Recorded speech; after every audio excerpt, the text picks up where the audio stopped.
Bismillahirrahmanirrahim. Assalamualaikum warahmatullahi wabarakatuh. Innal hamdalillah nahmaduhu ta'ala wa nasta'inuhu wa nastaghfiruh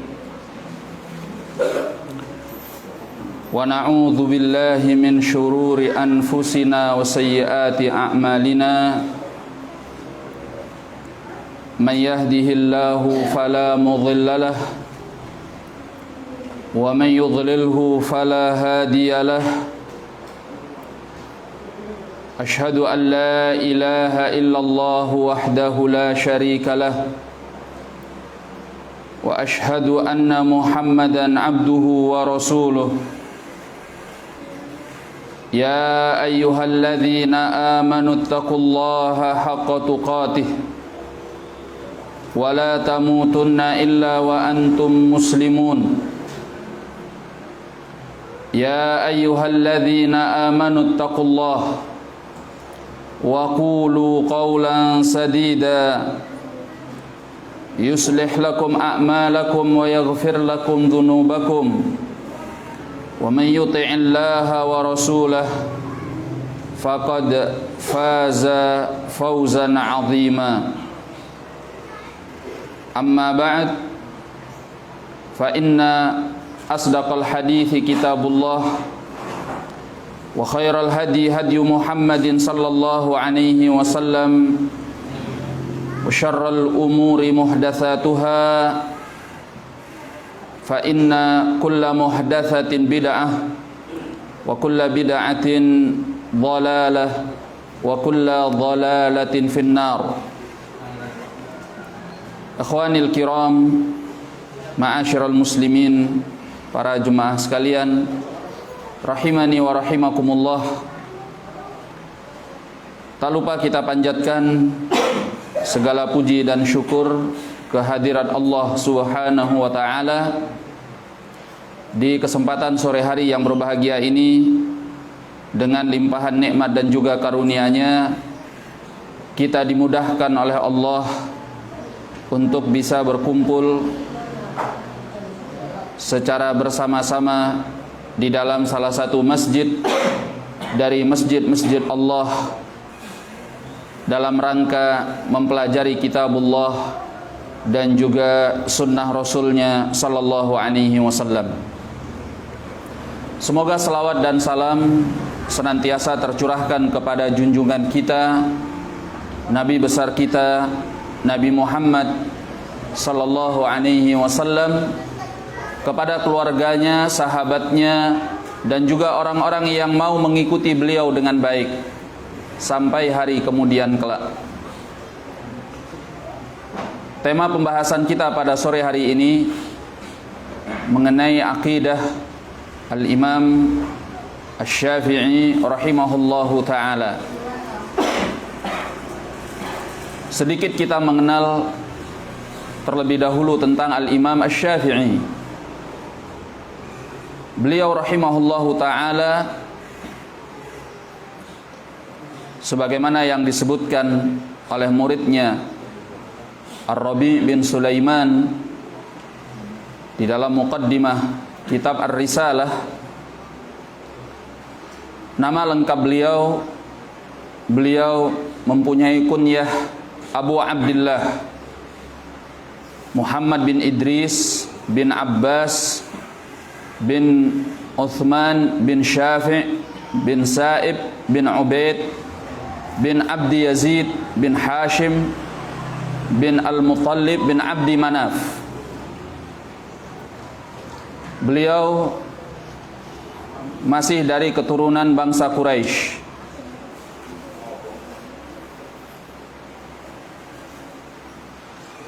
Beliau dilahirkan pada tahun 150 Hijriyah di wilayah, sebagian mengatakan beliau dilahirkan di Gaza. Ada pula yang mengatakan di Asqalan. Beliau lahir dan tumbuh sebagai seorang anak yatim. beliau dibesarkan oleh ibunya, dan ibunya yang mendidik beliau untuk belajar di kota Mekah dari ulama-ulama Mekah. Dalam usia beliau yang ke-7, beliau telah hafal Al-Quran.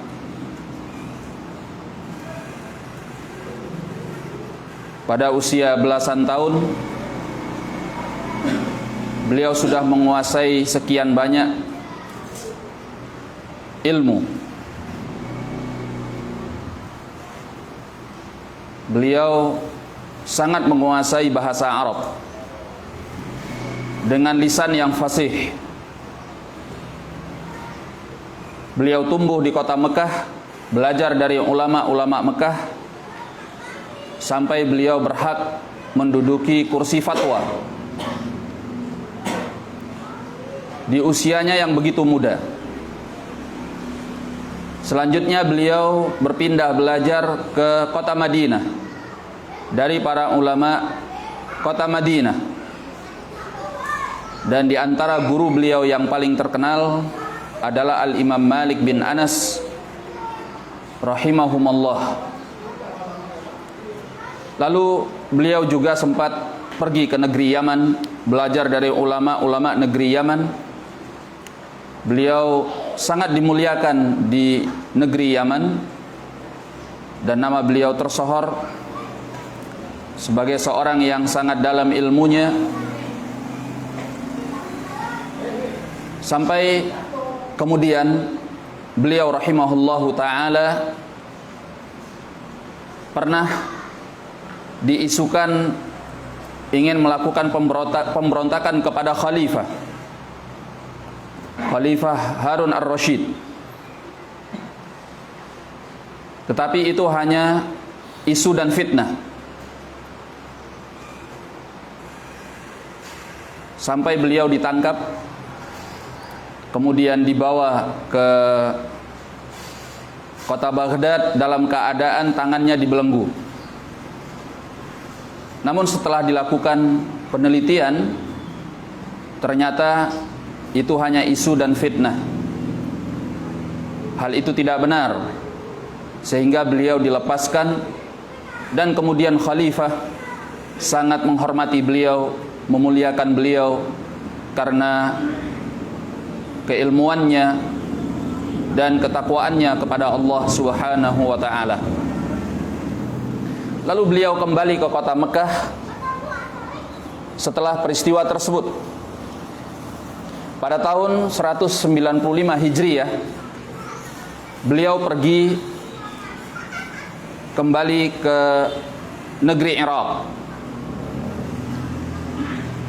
dan beliau tinggal di negeri Irak selama 2 tahun.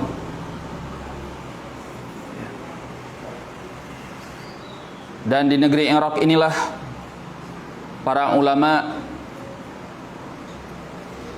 negeri Irak, terutama yang ada di Baghdad, sangat memuliakan beliau, mengambil ilmu beliau, menghormati beliau, sampai-sampai beliau dikenal di masa itu sebagai Nasirus Sunnah wa Ahliha, sebagai penolong sunnah dan para pengikut sunnah. Bahkan beberapa dari ahlul bid'ah yang ada di Irak pada waktu itu mendapatkan hidayah, mengenal sunnah Rasulullah sallallahu alaihi wasallam melalui Al-Imam Asy-Syafi'i rahimahullahu taala.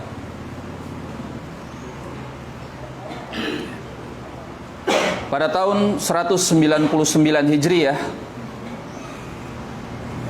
beliau berpindah dari negeri Irak, beliau ke negeri Mesir, dan beliau berdiam di negeri Mesir, menyebarkan ilmunya, tetap membela sunnah Rasulullah sallallahu alaihi wasallam sampai beliau meninggal dunia. pada tahun 204 Hijriah. Berarti berapa usia beliau? Lahir pada tahun 150 Hijriah, meninggal pada tahun 204 Hijriah, 54 tahun. Ya. Maka kalau kita mendengar dari Al-Imam Syafi'i rahimahullah ada al-qaulul qadim, pendapat-pendapat beliau dalam fiqih atau fatwa-fatwa beliau dalam fiqih dari pendapat-pendapat beliau yang lama itu di kota Baghdad, ketika beliau berada di kota Baghdad, Irak. Dan ada al-qaulul qadim, al-qaulul jadid, pendapat-pendapat beliau atau fatwa-fatwa beliau dalam fikih yang baru, yaitu ketika beliau tinggal di kota Mesir. Ketika tinggal di kota Mesir. Nah, kemudian mulai tersebarnya mazhab Al-Imam Syafi'i rahimahullah sejak dari beliau tinggal di kota Mekah. Ya. Ini memberi pengaruh yang besar kepada kaum muslimin. Dari sejak beliau berada di kota Mekah. Karena kedalaman ilmu beliau.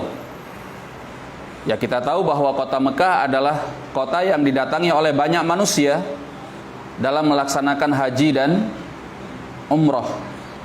Ya, sehingga orang-orang yang haji dan orang-orang yang pergi umrah banyak mengenal madhab beliau, dan mereka menyebarkan madhabnya sekembali mereka dari kota Mekah. Dan dahulu orang pergi ke kota Mekah, baik untuk haji ataupun umrah, itu tidak seperti sekarang. Kalau sekarang sebentar, hanya antara 19 sampai 13 jam kalau dari negeri kita naik pesawat. Ya. Kalau dahulu orang dari negeri kita saja itu bisa berminggu-minggu bahkan berbulan-bulan sampai ke kota Mekah. Demikian pula yang dari negeri-negeri lain. Sehingga kalau mereka sampai di sana, mereka akan tinggal di sana sekian lama, tidak sebentar. Ya. Tidak seperti kita sekarang, orang haji paling 40 hari atau sebulan. Ya, apalagi yang umrah cuma seminggu. Kalau dulu orang tinggal di kota Mekah karena haji atau umrah bisa berbulan-bulan, bahkan ada yang bertahun-tahun baru dia pulang ke negerinya. Atau bahkan ada yang sudah tinggal di sana. Ya. Makanya madhab Al-Imam Syafi'i rahimahullah sudah tersebar sejak dari beliau tinggal di kota Mekah. Nah, dan demikian pula tersebarnya madhab beliau di dunia Islam karena beliau juga berpindah dari kota Mekah ke kota Baghdad. Nah, di kota Baghdad pun ini tersebar madhab beliau. Ya. Karena kota Baghdad pada waktu itu adalah ibu kota kekhilafahan. Sehingga di sana didatangi oleh banyak orang dengan berbagai macam kepentingan. Dan juga para ulama al-muslimin, ulamaul muslimin di masa itu mereka banyak tinggal di kota Baghdad sebagai pusat kota pemerintahan al-khilafah. Ya, maka dari sini tersebarlah mazhab Al-Imam Syafi'i rahimahullah karena kemuliaan beliau, kedalaman ilmunya, beliau menjadi tujuan para penuntut ilmu untuk belajar dari berbagai negeri Islam. Mereka datang ke kota Baghdad sebagai pusat pemerintahan al-khilafah pada waktu itu. Di antara buku yang ditulis oleh beliau dan sangat terkenal di kalangan para ulama dan penuntut ilmu, karya Imam Syafi'i rahimahullah yang beliau tulis di Irak, yakni di Baghdad, adalah kitabnya Al-Hujjah. Al-Hujjah. Nah, Dan ini diriwayatkan oleh para ulama-ulama yang tersohor di kota Baghdad. Mereka langsung meriwayatkannya dari Al-Imam Syafi'i, semacam Al-Imam Ahmad, ya, kemudian Abu Thawr, Az-Za'farani, Al-Qarabisi.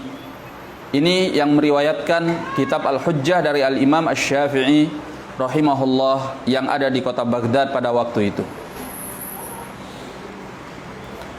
Demikian pula yang membuat tersebarnya mazhab beliau, karena beliau juga berpindah ke kota Mesir. Ya. Penyebaran mazhab beliau di kota Mesir sangat luar biasa. Bahkan sampai mengalahkan mazhab Al-Maliki yang sudah lebih dahulu dipelajari dan diamalkan oleh para penduduk negeri Mesir. Ya. Nah,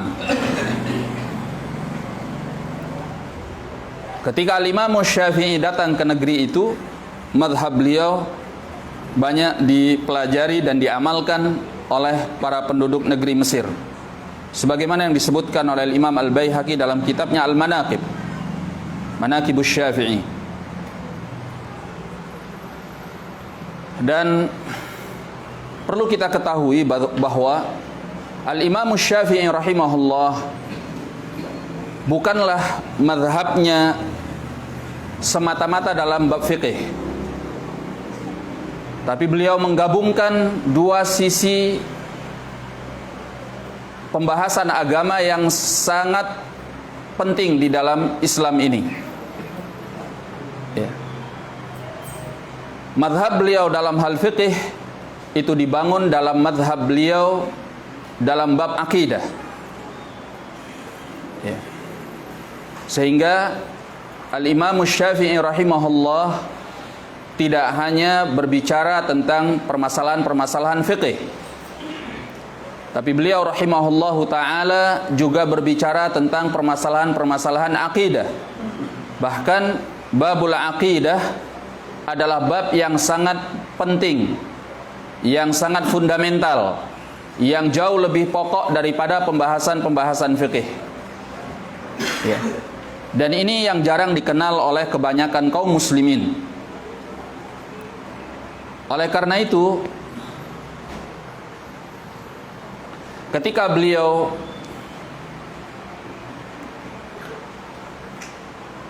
berada di kota Baghdad, di Irak, yang menjadi pusat pemerintahan Al-Khilafah pada waktu itu, beliau rahimahullah sampai dikenal dengan Nasirus Sunnah, ya, sebagai seorang yang pembela sunnah Rasulullah sallallahu alaihi wasallam. Karena beliau di kota Baghdad banyak berbicara tentang pokok-pokok akidah. Sebab kota Baghdad pada waktu itu dipenuhi oleh al-falasifah, yaitu tokoh-tokoh filsuf, ahli-ahli filsafat yang banyak mendekat kepada penguasa dan menyebar di kalangan kaum muslimin. Pemahaman-pemahaman mereka yang lebih mengedepankan logika dibanding Alkitab was Sunnah ini membahayakan agama kaum muslimin. Sehingga Imam Syafi'i rahimahullah berbicara tentang pokok-pokok akidah yang bersumber kepada Al-Quran dan juga Sunnah Rasulullah sallallahu alaihi wasallam, tentang rukun-rukun keimanan. Ya. Sehingga begitu gigihnya beliau membantah ahlul kalam, para filosof dan ahli-ahli filsafat ini tadi. Ya, sampai beliau dikenal sebagai Nasirus Sunnah, sebagai seorang pembela sunnah Rasulullah sallallahu alaihi wasallam.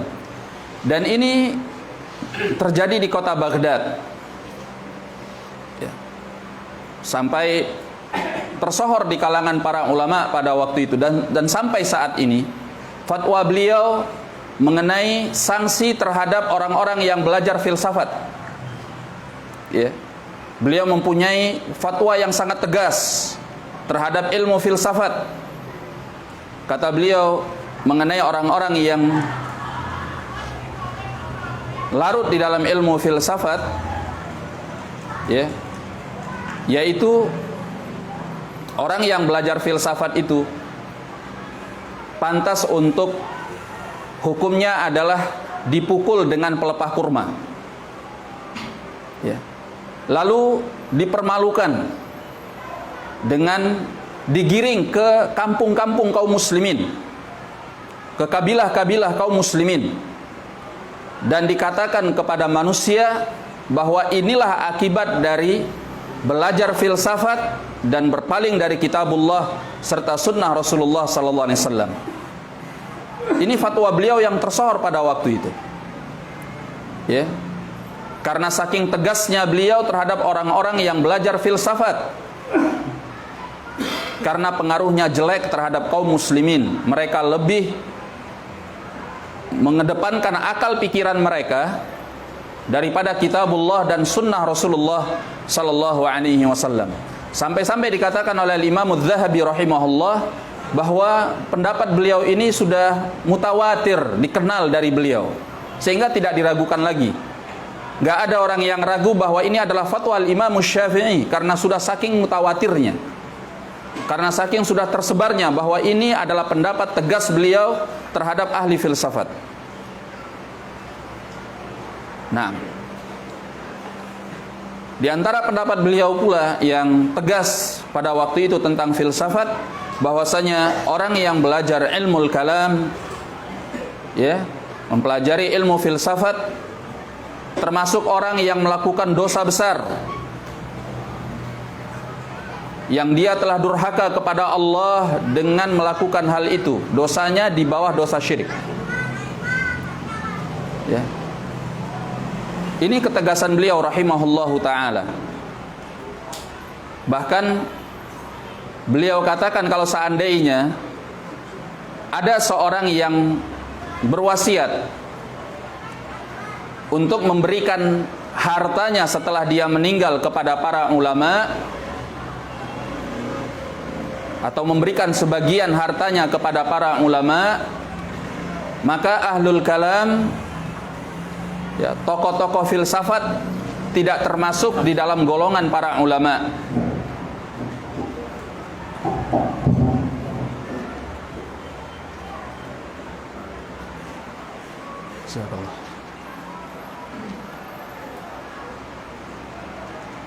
Nah, demikian pula kalau ada orang yang berpesan, berwasiat untuk memberikan buku-buku ilmu setelah dia meninggal dunia, diwakafkan, maka buku-buku filsafat yang dia punya tidak termasuk di dalamnya. Karena menurut Al-Imam Syafi'i, orang yang menjadi tokoh dalam ilmu filsafat, dia bukan ulama. Dan buku-buku tentang filsafat bukan buku-buku ilmu. Itu ketegasan Al-Imam Syafi'i ketika beliau berada di Irak. Karena di masa itu ahlul kalam, al-falasifah begitu banyaknya dan tersebarnya di negeri Irak, di pusat pemerintahan al-khilafah. Maka beliau menyebarkan sunnah, membantah pendapat-pendapat mereka dengan sunnah Rasulullah sallallahu alaihi wasallam, dan mengecam orang-orang yang belajar filsafat pada waktu itu.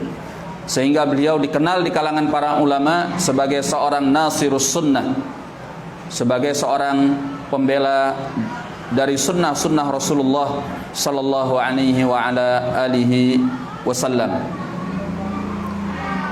Makanya beberapa ahlul bid'ah mendapat hidayah mengenal sunnah Rasulullah sallallahu alaihi wasallam ketika beliau di kota Baghdad, ya. Di antara yang terkenal adalah Al-Imam Abu Thawr, ya, yang dahulunya beliau seorang ahli bid'ah, mengenal sunnah karena Al-Imam Syafi'i rahimahullahu ta'ala. Kata beliau, laula anna Allah azza wa jal manna alayya bisyafi'i, kalau bukan karena Allah Azza wa Jal memberi anugerahnya kepadaku melalui Al-Imam Syafi'i rahimahullah, lalaqitullaha wa ana dhal, niscaya aku akan bertemu dengan Allah dalam keadaan aku tersesat. Ya. Jadi Al-Imam Syafi'i rahimahullah sebab dari beliau mendapatkan hidayah. Ya. Beliau juga berkata, lamma warada Syafi'i al-Iraq, tatkala Syafi'i datang ke negeri Iraq, ja'ani Husain al-Qarabisi, datang kepadaku Husain al-Qarabisi. Ini juga salah seorang tokoh ahlul bidah.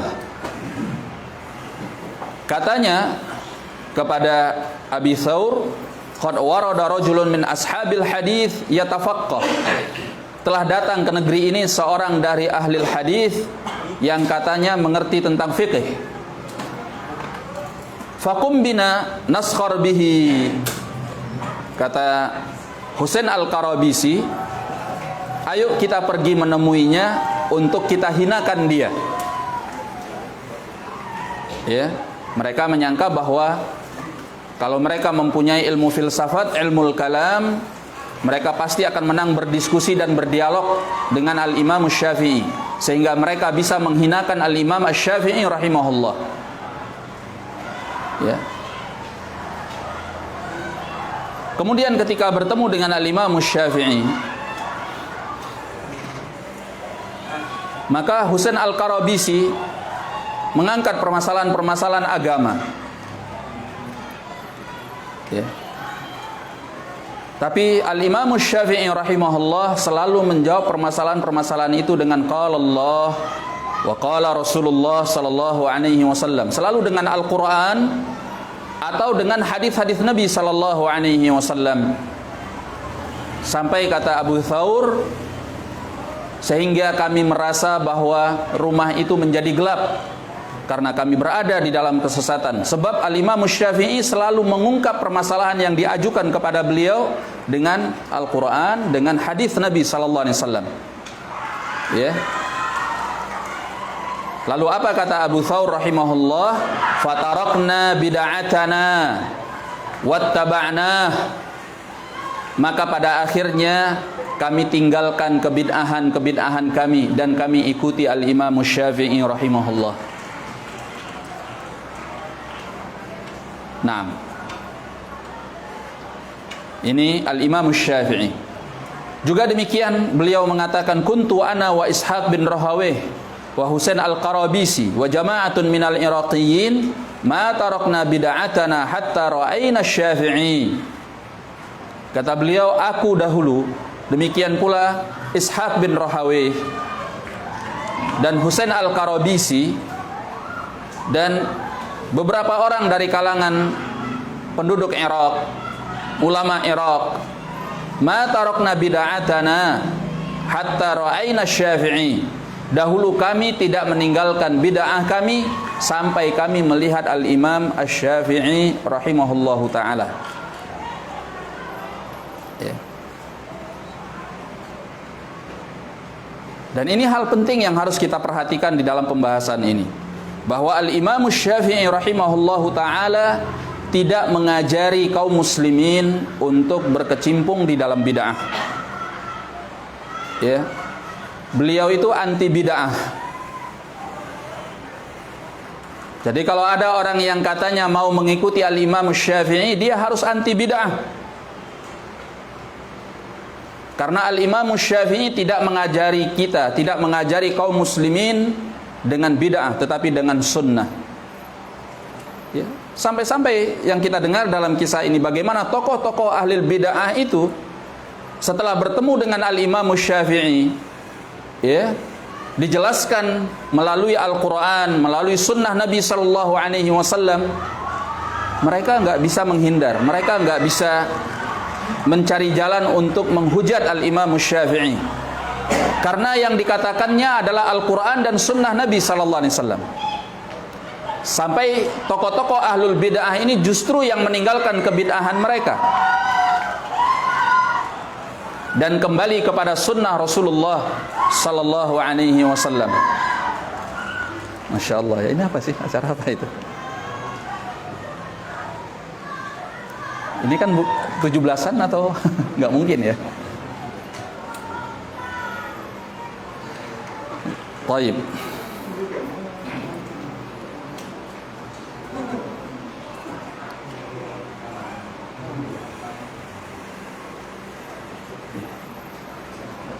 Jadi kalau ada orang yang katanya mengikuti Al-Imam Syafi'i, tapi sangat gerah bila mendengarkan ini bid'ah, ini bid'ah, ini bid'ah, ya. Apa-apa bid'ah, segala sesuatu bid'ah. Nah, kalau ada orang yang merasa gerah seperti ini, berarti dia tidak kenal Al-Imam Syafi'i, ya. Sebab Al-Imam Syafi'i itu anti bid'ah. Justru tokoh-tokoh ahli bid'ah mengenal sunnah, meninggalkan bid'ah mereka setelah bertemu dengan Al-Imam Asy-Syafi'i rahimahullahu ta'ala. Taib.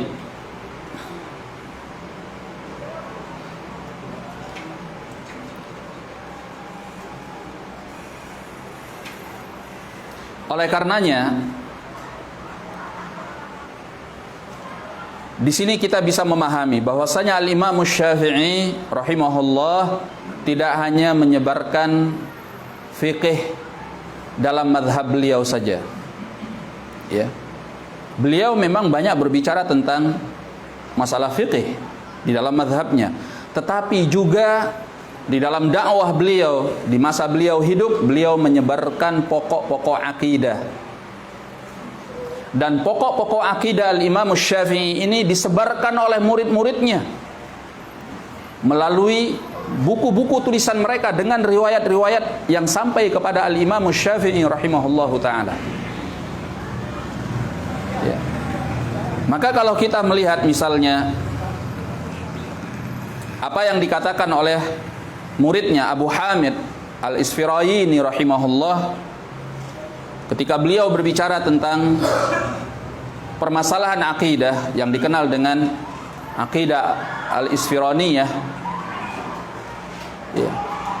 Di antara kata beliau, wa madhhabi wa madhhabu Syafi'i, madhabku dalam bab akidah ini dan juga ini merupakan madhabnya Syafi'i, wa jami'u ulama'il amsar, dan seluruh ulama di berbagai negeri Islam, annal Qur'ana kalamullah ghairu makhluk, bahwasanya Al-Qur'an adalah ucapan Allah dan bukan makhluk, sampai akhirnya. Jadi apa yang beliau jelaskan di dalam babul akidah itu, beliau katakan bahwa inilah mazhab beliau dan mazhab gurunya Al-Imam Syafi'i rahimahullah, ya. Nah, muridnya yang lain yaitu Al-Imamul Muzani Al-Muzani rahimahullah juga mengatakan tentang pembahasan mengenai keyakinan terkait dengan Al-Quran. Madhabi wa madhabu Syafi'i, kata beliau, madhabi madhabu Syafi'i, madhabku adalah madhab Al-Imam Asy-Syafi'i. Lalu ditanyakan kepada beliau, fama madhabu Syafi'i, apa madhab Syafi'i yang engkau anut itu? Kata beliau, bi annal Qur'an kalamullah ghairu makhluk, Al-Quran adalah kalamullah dan bukan makhluk, ya. Dan ini pembahasan akidah, karena sekian banyak pemahaman yang sesat di tengah-tengah kaum muslimin mengenai Al-Quran, ya.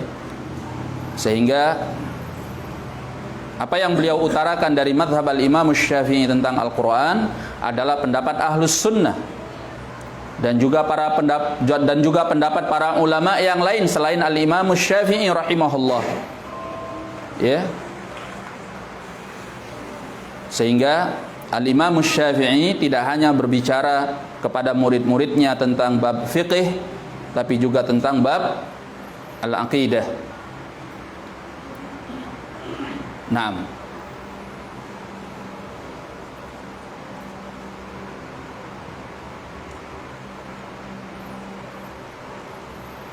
Tapi yang disayangkan pada hari ini, banyak orang-orang yang mereka menganut madhab Asy-Syafi'i di dalam bab fikih. Fikihnya fikih Syafi'i dalam ibadah, ya, muamalah, dalam pembahasan-pembahasan fikih madhabnya Syafi'i. Tetapi dalam babul aqidah madhabnya madhab ahlul bid'ah, bukan madhab al-Imam Syafi'i rahimahullahu ta'ala. Ya, ini sangat disayangkan sekali. Dan ini barakallahu fikum dijelaskan oleh murid-murid beliau bahwasanya sikap yang seperti ini tidak benar. Kenapa murid-murid beliau itu menjelaskan pula akidah al-Imam Syafi'i dalam pembahasan-pembahasan pokok akidah supaya kaum muslimin tidak membedakan ini, tidak hanya mengambil pendapat-pendapat beliau dalam bab hukum, bab fikih, tapi mereka meninggalkan hal yang lebih penting daripada itu, yaitu pembahasan-pembahasan akidah. Ya, karena ini adalah sikap yang tidak benar. Termasuk yang paling sering mengingatkan di antara ulama Syafi'iyah dari murid-murid al-Imam Syafi'i, ashab Syafi'i, yaitu Abul Hasan Al-Karji Syafi'i rahimahullah di dalam kitabnya Al-Fusul fil Usul anil a'immatil fuhul. Ya. Beliau mengkritik orang-orang yang menyelisihi Syafi'i rahimahullahu taala dalam babul aqidah. Ya, dan hanya berpegang dengan mazhab fikihnya saja. Ya. Nah, di dalam buku itu beliau mengkritik orang-orang yang demikian. Ya. Beliau jelaskan pula bahwasanya Al-Imam Al-Isfirayini sampai menulis tentang babul aqidah yang menurut madhab Asy-Syafi'i itu dalam rangka mempertegas masalah ini. Jangan hanya mengambil dari al-Imam Syafi'i dalam bab al-fiqh, tetapi meninggalkan madhab beliau di dalam bab al-aqidah. Naam. Dan begitu pula yang dilakukan oleh al-Imam Abu Ishaq Asy-Syirazi. Ya. Mereka semua ini tidak membedakan. Ya. Justru mereka mengingatkan kaum muslimin untuk mengambil mazhab Syafi'i bukan dalam babul fiqh saja, tetapi juga dalam babul aqidah. Taib. Termasuk yang juga berbicara tentang masalah ini Abul Mudzaffar As-Sam'ani di dalam kitabnya Al-Intisar li Ashabil Hadis, ya, memberikan pertolongan kepada ashabul hadis,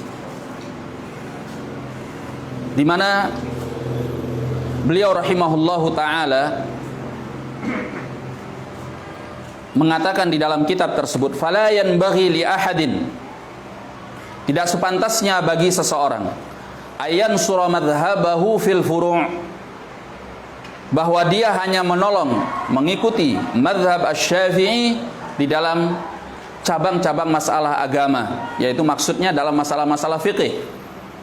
Tsumma yarghabu an tariqatihi fil usul, kemudian dia tidak mengikuti Syafi'i, tidak menyukai pendapat Asy-Syafi'i dalam masalah pokok-pokok akidah, al-usul, dasar-dasar akidah. Ya. Ini dikecam oleh beliau rahimahullahu taala. Naam. Sehingga dari kalangan para ulama Asy-Syafi'iyah itu banyak kecaman-kecaman kepada orang yang hanya mengikuti Syafi'i dalam hal mazhab fikih, tetapi meninggalkan akidah al-Imam Syafi'i dalam hal yang lebih penting, yaitu pokok-pokok keyakinan yang diajarkan oleh beliau berdasarkan Al-Quran dan sunnah Rasulullah sallallahu alaihi wa ala alihi wasallam. Nah, bahkan disebutkan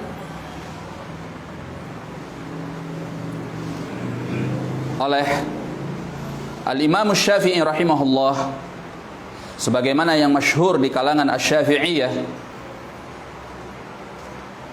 yaitu para ulama yang belajar dari Al-Imam Syafi'i, mengenai ucapan beliau yang mengatakan tanadharu fi syai'in idza akhta'tum fihi qila akhta'tum. Ya.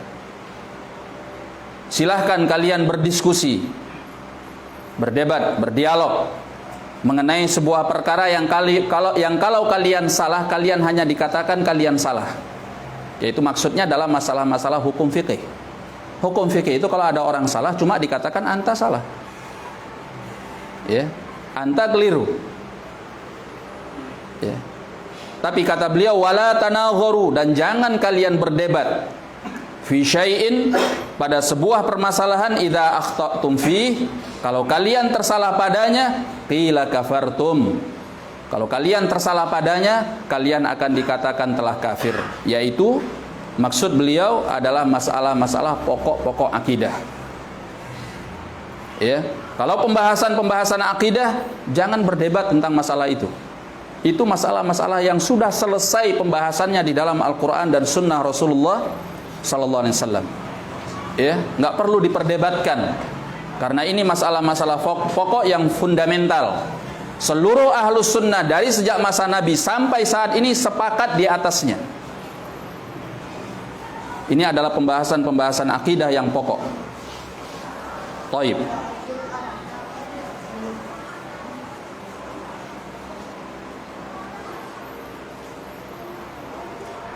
Itu adzannya? Belum.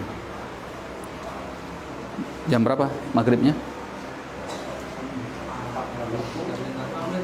5 menit lagi. Taib.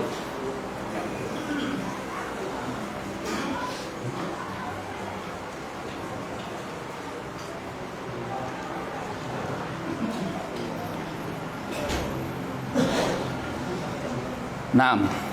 Kalau kita ingin mengetahui akidah al-Imam Syafi'i rahimahullah secara benar, bukan dari isu-isu atau klaim-klaim sebagian pihak yang hanya dinukil dari mulut ke mulut, ya, bahwa Imam Syafi'i demikian, Imam Syafi'i demikian, tidak. Kalau kita ingin tahu bagaimana sebenarnya akidah al-Imam Syafi'i rahimahullah, ada dua metode yang benar. Pertama, dari buku-buku beliau secara langsung. Karena buku-buku beliau tidak hanya berbicara tentang masalah-masalah hukum fikih. Katakan misalnya seperti Ar-Risalah. Demikian pula kitabnya Al-Um. Kalau seseorang benar-benar mempelajari dua kitab ini saja, mereka akan lihat bahwa di tengah-tengah pembahasan itu ada masalah-masalah akidah yang beliau ungkap, yang beliau jelaskan. Jadi jangan dikira bahwa buku-buku ini hanya berbicara tentang masalah fikih. Ya. Ini adalah hal yang keliru. Bahkan di dalamnya terdapat masalah-masalah akidah yang dijelaskan oleh Al-Imam Asy-Syafi'i rahimahullahu ta'ala. Karena di dalam pembahasan-pembahasan fikih itu terkadang memang tidak bisa terlepas dari perkara-perkara akidah yang dijelaskan oleh para ulama. Terkadang di dalam masalah fikih itu ada penyelisihan ahlul bid'ah terhadapnya. Di dalam masalah fikih itu ada pembahasan yang terkait dengan penyimpangan ahlul bid'ah. Ya, contoh saja seperti misalnya masalah nikah mut'ah. Iya kan? Itu kan seolah-olah pembahasan fikih, tapi itu berangkat dari kesalahan akidah. Ya. Dalam masalah wudu misalnya, orang-orang Syiah hanya mengusap kakinya. Ya. Karena keliru dalam memahami ayat dalam surat Al-Maidah itu, famsahu biwujuhikum. Ayatnya apa? Idza kuntum ila shalah faghsilu wujuhakum wa aydiyakum ilal marafiqi wamsahu biruusikum wa arjulikum. Mereka membacanya wa arjulikum ilal ka'bain, dan usaplah kepala kalian dan basuhlah kepala kalian. dan usaplah kepala kalian dan kaki kalian sampai kedua mata kaki. Ya. Ayat itu mengatakan idza qumtum ilas shalah, kalau kalian berdiri menegakkan salat, ya, faghsilu wujuhakum, basuhlah, cucilah wajah kalian. Wa aydiyakum ilal marafiq, dan tangan-tangan kalian sampai siku. Wamsahu biruusikum, dan usaplah kepala kalian. Yang termaktub di dalam Al-Qur'an kita mushaf Utsmani, wa arjulakum, dan kaki-kaki kalian. Kenapa dibaca dengan harokat fathah? Ya. Kata itu dalam kondisi mansub karena dia, ya ini dalam ilmu bahasa Arabnya disebut dengan ataf kepada mencuci. Cucilah wajah kalian dan tangan kalian, serta basuhlah kepala kalian dan cucilah kaki kalian. Karena memang di dalam sunnah Nabi SAW kaki itu dicuci, bukan diusap. Tapi orang-orang Syiah membacanya wamsahu biruusikum wa arjulikum dengan kasroh, karena mereka ikutkan dengan kepala. Jadi kaki itu diusap. Nah, ini disebutkan di pembahasan fikih. Tapi ini tidak sesederhana itu, karena ada pembahasan yang terkait dengan masalah akidah. Penyelisihan ahlul bid'ah terhadap ahlus sunnah karena mereka tidak mau mengambil sunnah Rasulullah sallallahu alaihi wasallam. Nah, begitu yang ada di dalam kitab Risalah dan juga beliau juga berbicara tentang masalah-masalah akidah. Barakallahu fikum. Dari situ kita akan tahu bagaimana akidah al-Imam Asy-Syafi'i rahimahullahu taala. Kita berhenti dulu sampai di sini, kita lanjutkan ba'dal maghrib biiznillah. Assalamualaikum warahmatullahi wabarakatuh.